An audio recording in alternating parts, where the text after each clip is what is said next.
praises run wild and free. Your lion heart is alive in me. Who am I? Am I what I do? An artist? An accountant? A teacher? A mother? Or am I what I've achieved? An honor student? An MVP? A winner? Am I the things I've done right? Or am I defined by the things I've done wrong? Am I a saint? A sinner? What about what others think of me? Am I all of these things? None of these things? Who am I? How I identify myself determines how I approach life. If I am what I do, I'll always need to do more and achieve more to find my value. If I am what others say, I'll always try to please people instead of my Heavenly Father. But if I listen to who God says I am and embrace His identity in me, I'll find the freedom to live out all He has planned for me. God calls me His child. He says I am wise and restored, that I'm a brand new creation in Christ. I am chosen and holy and blameless before God. He calls me His masterpiece. I am loved by God. He says I am made complete through the grace and mercy of Jesus, my Savior. And when I see myself the way God sees me, I walk with confidence because I trust the one who answers the question, who am I?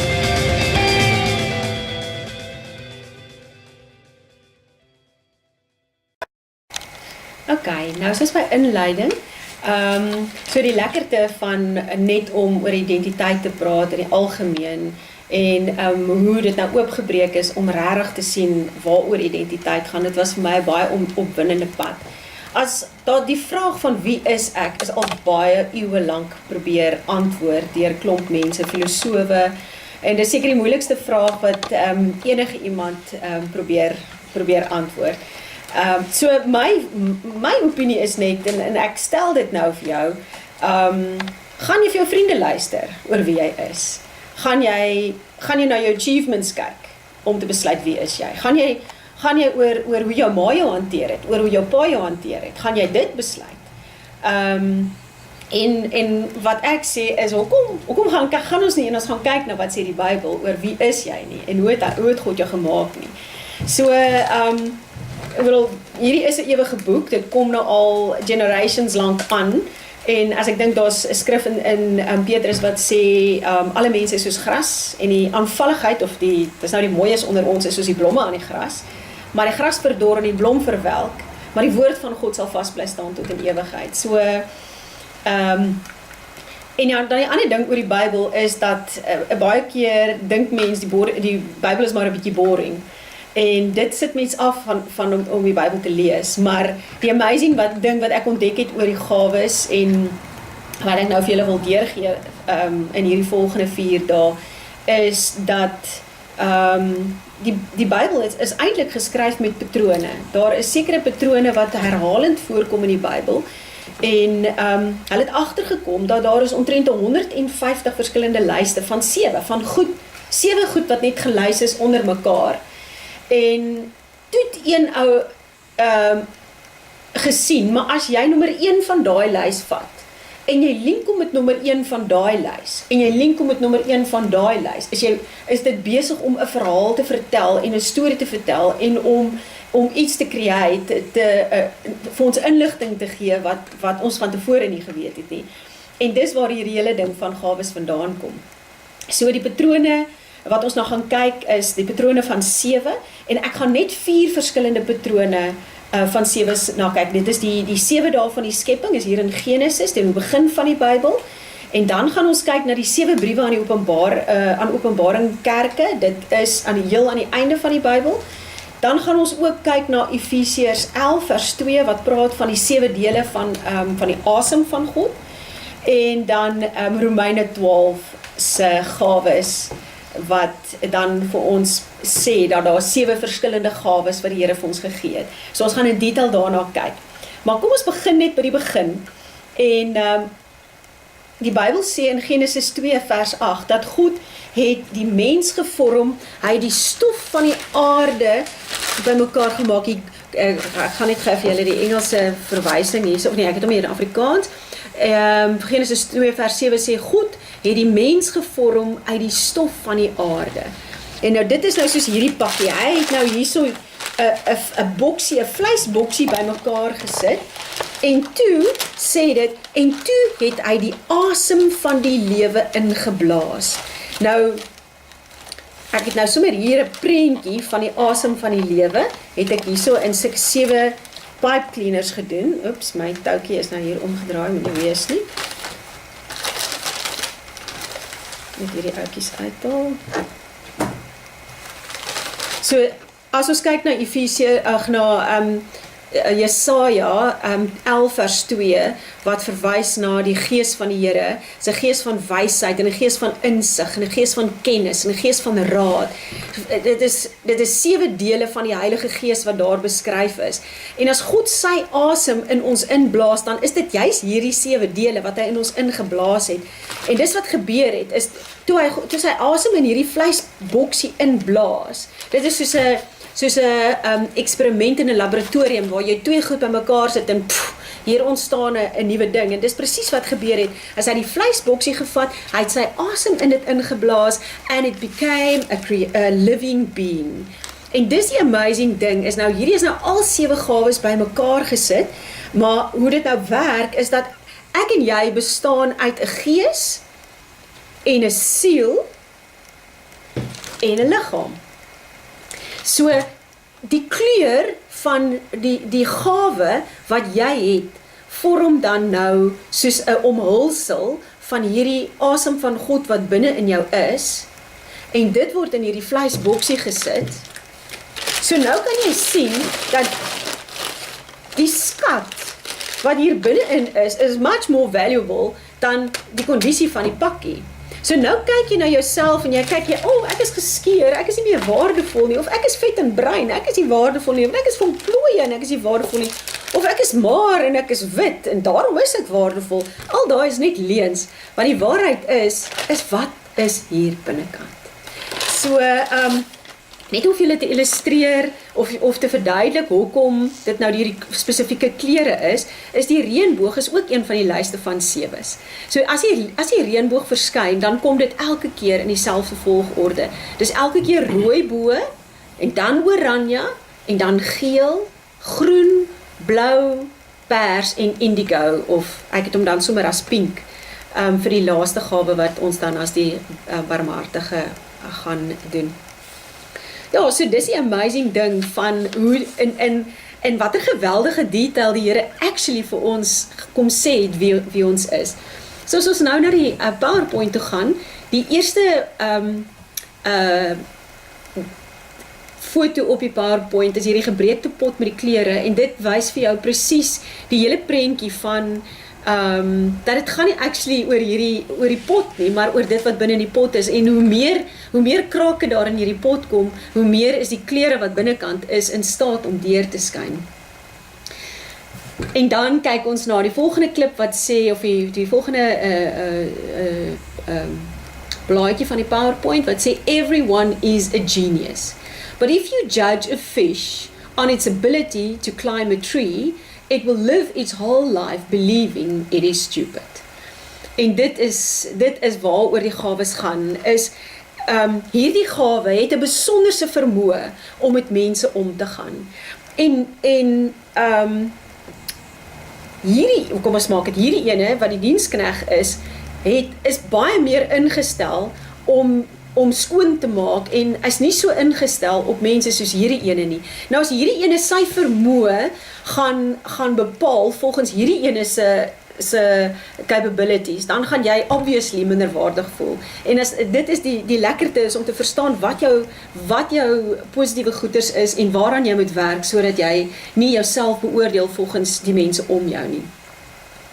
Dan kyk ons na wat sê Romeine 12 vers 2. Dit sê, moenie julle leefstyl aanpas by die gedragspatrone van hierdie wêreld nie, maar laat God julle omvorm, deurdat hy julle denkpatrone vernuwe. Dan sal julle goed kan onderskei wat hy wil hê dat julle moet doen, naamlik dit wat werklik aanvaarbaar en volmaak is. En daai woord van omvorm is in die oorspronklike taal in die Hebreëus waar dit in geskryf is, of ek weet nou nie of dit Grieks is nie, maar in elk geval die woord wat daar gebruik is metamorfose. En metamorfose is die proses wat 'n wurm deurgaan om tot by 'n skoenlapper uit te kom.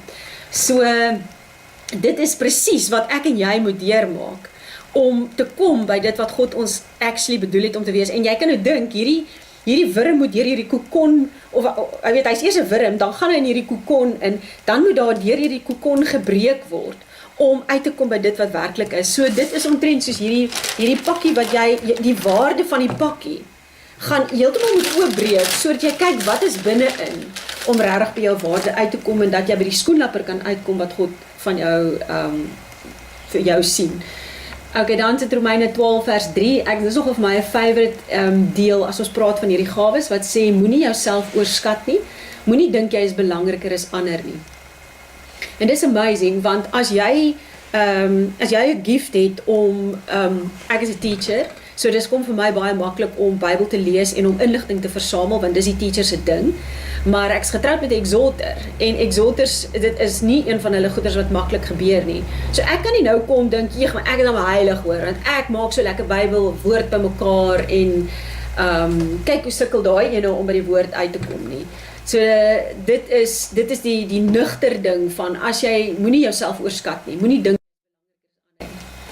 So dit is soos, op 'n stadium het ek geswem, en ek swem lekker, en ek dink, ek hanteer, handhaaf nogal 'n lekker spoed, en iemand kom toe langs my, en ek ervaar dat hier is iemand langs my, maar hulle motor, en as ek weer sien, dan is hulle by die ander kant, en ek dog, dit kan nie wees dat ek so stadig swem nie, en toe ek nou opkyk, en kyk wat gaan aan, toe sien ek, hulle het flippers aan. En dit is presies hoe dit werk met die gawes, is dat daar soort van, soos jou gawe soos free money, iets wat vir jou maklik kom, dit is nie eers effort om dit te doen nie, en dit laat jou goed lyk, en dit is juist dit wat jy nie dan jouself kan oorskat oor dit nie. Goed, dan kyk ons na die volgende slide, wys net dat sommige van die gawes is meer verbaal ingestel, sommige van die gawes hou daarvan om met hulle hande te werk, en goeders te doen, te implementeer, en dan is daar van die ander gawes wat ingestel is op hoe hulle voel, en om ander mense se emosies op te tel. So dit is baie belangrik as jy 'n gawe is wat emosies optel, en ander mense beoordeel jou op jou kapasiteit, op jou vermoë om te kan praat, dan gaan jy heeltemal te lig bevind word. Goed, en dan kyk ons na Efesiërs 3 vers 10. Dit sê, dit verwys na God se karakter. In Efesiërs 3 vers 10 sê, die doel hiermee is om deur die kerk vir al die bose hemelse regeerders en maghebbers te wys hoe alles omvattend, of hoe veelkleurig God, die wysheid van God se ewige plan is.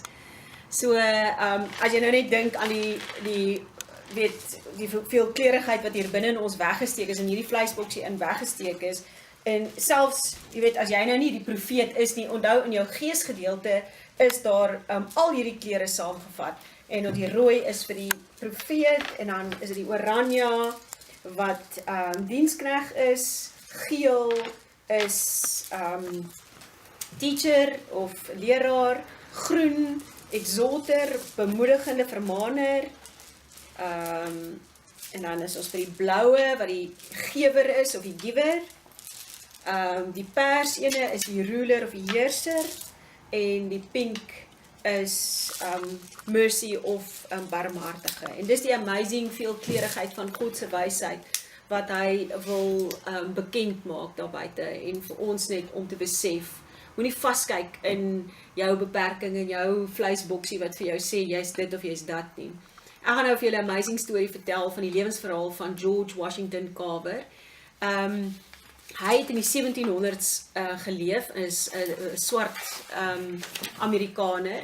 Hy was gebore as 'n slaaf, en sy ma en pa, jy weet in daai tyd was dit nog so gewees dat slawe was gekoop gewees, so dit is die boere se besitting, en dan kon hulle ook gesteel gewees het. So een nag het 'n dief gekom en het die slaaf, sy vrou en hierdie baba George Washington Carver, wat toe 'n pasgebore babietjie was, gesteel en fort met hulle. So die eienaar van hierdie slawe het toe agterna gejaag om hierdie slawe te probeer terugkry, en al wat hulle toe kon kry in die volgende dorpie is hierdie pasgebore babietjie, want obviously was hierdie babietjie net van veel waarde vir die dief wat die slawe gesteel het nie. So die boer het teruggekom met hierdie babietjie en hom groot geword. Sy vrou het hom skool gegee self, want op daai stadium dink ek nie was die swart mense toegelaat in die skole nie. Sy het vir homself skool gegee. Hy was so slim geweest dat hy eventueel was hy die eerste swart Amerikaner wat universiteit toe gegaan het, en omdat hy so goed gedoen het, het hulle vir hom 'n aparte woonstelletjie beskikbaar gemaak dat hy daar kon gaan bly. So hy was baie kunstig, maar hy het ook hy was 'n botanikus, so wat is 'n botaniese, weet jy wat is die graad het nie swart vir dit nie. En op 'n stadium moes hy 'n keuse maak of hy met sy kunsloopbaan gaan voortgaan en of hy in hierdie botaniese wêreld gaan voortgaan. En toe het hy hierdie mense wat hom groot gemaak het vir hom van God geleer, hy het 'n verhouding met die Here gehad, hy het gebid daaroor en hy het toe gevoel hy kan 'n verskil maak in hierdie gemeenskap, die plaasgemeenskap, wat 'n arm gemeenskap was. Hulle het nie baie gehad om hom famous te maak nie, maar hy het gevoel hy kan 'n verskil maak daar. En hy het toe dit was katoenplantasies wat hulle in daardie omgewing gehad het, en met sy botaniese agtergrond was hy dan die ou wat wisselbou begin het. So hy het gesê hierdie katoenplantasies moet elke 7de jaar moet dit afgewissel word met grondboontjies, om die voedingsware wat die katoene uit die grond uit gehaal het nou terug te sit deur die grondboontjie plantasie. En so dit is amazing vir die gemeenskap of die botaniese wêreld om nou daai hele konsep van wisselbou te begin. Maar toe sit hy met die situasie van hy het nou 'n klomp grondboontjies wat hy nie weet wat om mee te maak nie. En sy verhouding met God was ongekompliseerd. Hy het in die oggende net in 'n woud gaan stap en met God gepraat. En die een dag het hy vir die Here gesê, what is the meaning of the peanut? En die Here het vir hom gesê, hy kry toe net hierdie gedagte van dat hy die grondboontjie moet uitmekaar uithaal in sy verskillende stowwe. Ek dink dit is proteins aan die een kant, vet aan die een kant en vesels aan die ander kant. En hy gaan toe die dag na sy laboratorium toe en hy doen dit. Hy vat toe die peanut apart en sit dit in hierdie verskillende komponente. En die volgende dag gaan hy weer in die tuin en hy bid en hy sê vir die Here, okay, ek het dit nou gedoen, ek het nou die peanut uitmekaar uitgehaal en daai gedoen, wat nou? En hy kry toe die gedagte om die peanut weer bymekaar te sit, maar om using the laws of compatibility en ek weet nie wat anders nog nie, maar hierdie goed wat hy nou verstaan. So hy het toe daai gedeeltes van die grondboontjie toe bymekaar gesit, maar om ander wette te gebruik. En dit was die ontstaan van plastiek. So George Washington Carver is die ou wat plastiek begin het in die wêreld, en van daar af, ek dink daar's iets soos 200 verskillende produkte wat hy uit die grondboontjie uit vervaardig het, onder andere grondboontjie botter en hele reeks ander goed. So hy was 'n geweldige dinamiese persoon gewees, en dit net oordat hy toegelaat het om die veelkleurigheid van dit wat hier binnekant is, om God toe te laat om inspraak te gee en nie te kyk aan hoe hy buitekant lyk om te bepaal wat sy waarde is nie. So ons gaan nou begin. Ek gaan net vir julle nou laastens 'n klip wys van nou net hoe belangrik dit is om werklik waar God te ag, want God is 'n ewige wese, ons is ewige wesens, en dit wat God sê belangrik te ag. So ek wys nou dit ter afsluiting van die inleiding.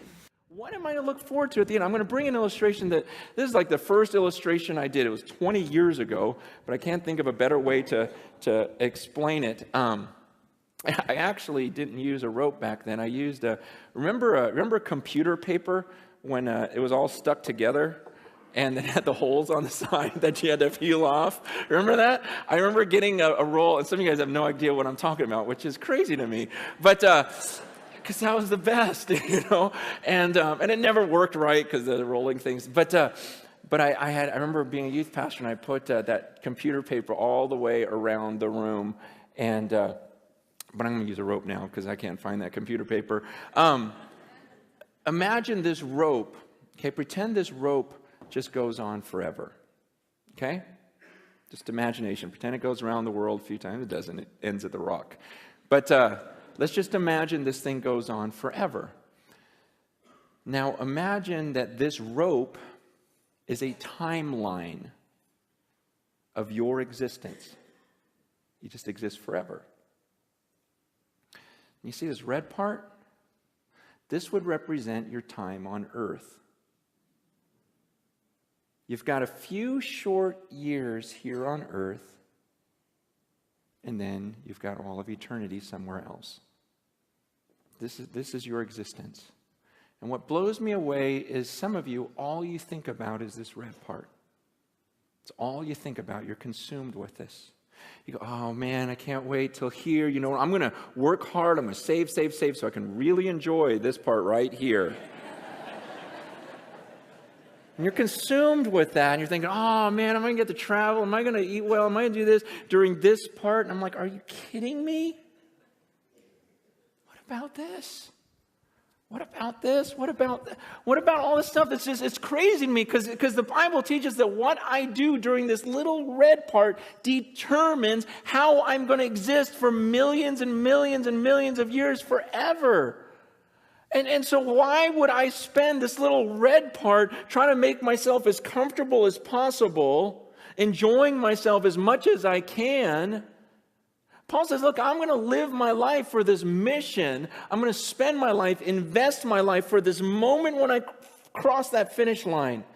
See, I'm going to forget about all this stuff I could enjoy, and I'm not going to look around. I'm going to be like a runner, just looking at that moment when I face God, because when I face Him, then I don't get this chance over again. We get one chance at this life on earth, and it can end at any second for any of us. We've got one chance at this, and then comes eternity. And I'm not going to be fooled. I'm not going to spend my life down here. See, people look at some of my decisions and go, oh, you're so stupid because that's going to really affect this. I go, no, you're stupid because it's going to affect all of this. Man, I'm serious. I look at the way people live and I go, wow, that is so crazy. You are so crazy. You're going to do that right now, just to enjoy right now, not even knowing if you have tomorrow, and you think that's smart and that I'm dumb. It doesn't make any sense. Paul goes, I'm not going to look around at all this stuff. And it's tempting. It's tempting to all of us. That's what I'm saying. Down here, it's crazy because everyone lives that way.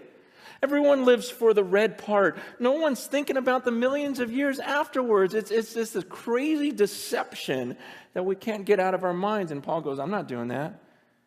He goes, I keep my eyes on that. I keep my eyes on that finish line, and I'm going to forget what's behind me. I'm not looking around. I'm straining. He goes, I'm straining forward. I'm like stretching forward for that mark. I'm going to pass this thing. I'm going to live this out, and I'm going to face Him. I'm going to come before the judges, and He's going to hand me that trophy. He goes, I'm going to get it. And I haven't gotten there yet. He goes, but you better believe I'm using every muscle, exerting every bit about me, because I'm going to pass that line well.